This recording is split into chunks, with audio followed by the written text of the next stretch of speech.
Right, so here's a quick video about radioactive decay.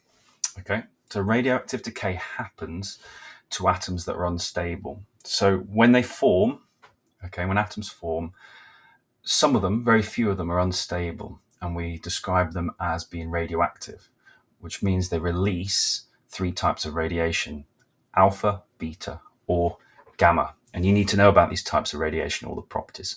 But the first thing we need to know is that radioactive decay of atoms is random. So if we take these squares of examples, and each of these represent an atom that is unstable, if we try and predict which one's going to decay first, hopefully you'll find that you can't. So point to one and then see if it decays. And I will randomly click, and you should be able to not be able to tell when I click and also which square will decay. Okay. Hopefully you saw there that it was completely random. You couldn't predict it. We'll go again. You couldn't predict that. You couldn't predict that. Hopefully you couldn't predict this unless you were lucky.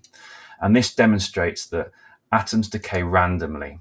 Okay, we can't predict when an atom will decay and which atom will decay. So it's really important to remember radioactive decay is random, and hopefully that demonstrated it well for you.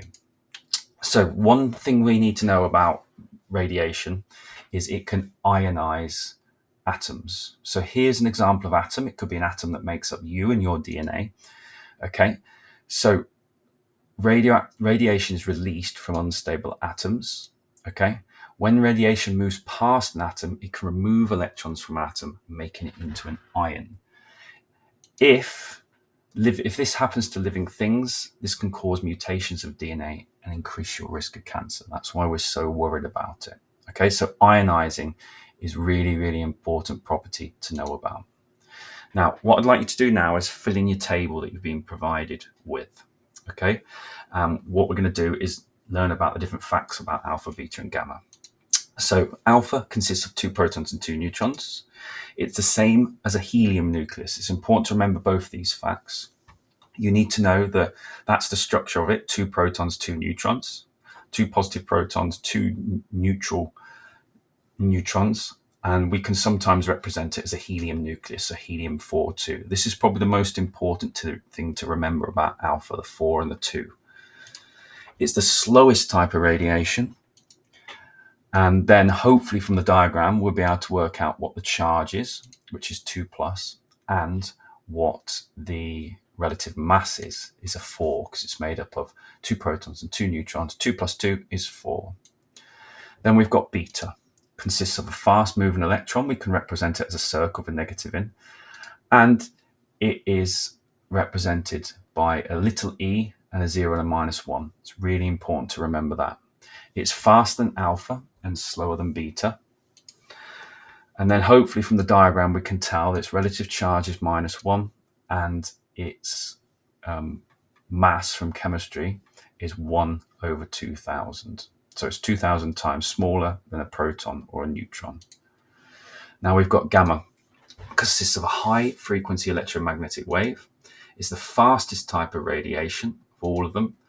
And then hopefully you can tell from the diagram there's no charge. So that means gamma doesn't have a charge. And it has no mass because it's electromagnetic waves, and all electromagnetic waves have no mass. Now, this is what your table should look like so far. So if it's not complete, pause the video and fill the table in. Try to memorize all these. Here are some questions to run through just to test you. Use your table if you can, but try and do it from memory. So pause the video now, and then I'm going to put the answers up. So here are the answers. Alpha is 2 protons and 2 neutrons. A beta particle is a fast-moving electron, or a fast-moving negative electron. A gamma ray is a high-frequency electromagnetic wave. A helium nucleus is an alpha particle. Alpha has a 2 plus charge. Gamma has no charge. And which source has a negative charge is going to be beta. That symbol is represented or represents alpha, and that symbol represents beta. These two are really important, the 8 and 9. So here are the properties, so the remaining part of your table to fill in. So remember, ionizing ability is the ability to remove electrons from atoms. If electrons get removed from atoms, they become ionized, so they turn into ions. And if these atoms make up DNA, it can increase our risk of developing cancer. Okay, so we've got alpha. We can see alpha is the biggest, so it's going to have the high ionizing ability. It's more likely to pull or knock electrons off than the other two. Beta is moderate, and then gamma has a low ionizing ability. Please make sure you fill the table in. Then we've got penetrating power, its ability to pass through stuff. So alpha, beta, and gamma want to go through the gaps between the atoms. Now, because alpha is biggest, it's going to be the worst at going through the gaps. So we say it's the worst at penetrating. It's stopped by paper or skin. You need to remember that. Beta is stopped by 3 millimeters or more of aluminium. And then gamma has the best penetrating power. We need lead, which is very dense, and we need at least 40 millimeters of lead or 2 meters of concrete to stop it. Range in air is simply how far it can travel in air. So hopefully you can see from the diagram, alpha travels the shortest distance in air, less than 5 centimeters. Beta's a bit further, in the middle, like all of them, up to 100 centimeters.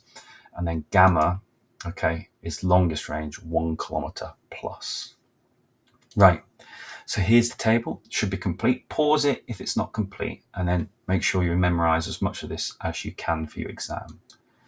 Now, here is a little test. So what I'm going to do is pause the video now, and I'm going to go through the answers.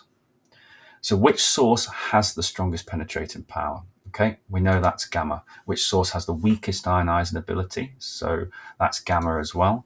Which source does not have either strongest or weakest ionizing ability? Beta. Beta is always the one in the middle. Which source has the longest range in air? Gamma. Which source cannot penetrate the skin? Alpha. And which source can penetrate thick concrete and lead?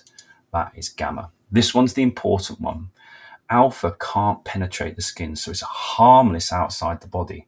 But if it gets inside the body, there's no protection by the skin. And because it's so ionizing, okay, it's the most dangerous if you were to sort of swallow it or breathe the dust in that releases the alpha radiation.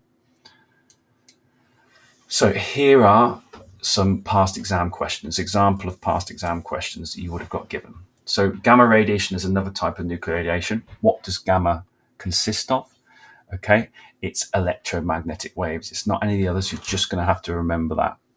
So just here, which statement about beta radiation is true? It's not the fastest. It doesn't have the greatest mass, and it doesn't have the greatest range. So it must be that one. And then we've got this one. What is an alpha particle? 2 charged particles and 2 neutral particles, because it's 2 protons, 2 neutrons. All the others have 4 and a 2, or 4 and a 4, so it can't be that one. And then we've got which statement about gamma radiation is true. It's not a low frequency electromagnetic wave, it's high. It doesn't cause the charge of a nucleus to change. It causes the mass of the nucleus to change. No, it doesn't, because it doesn't have any mass itself. The only one it can be is it has a long range in air. Now we've got this 6-marker example. Explain the difference between properties of alpha, beta, and gamma. I'm not going to go through this because I want to keep the video as short as possible, but here are the sorts of things you can say.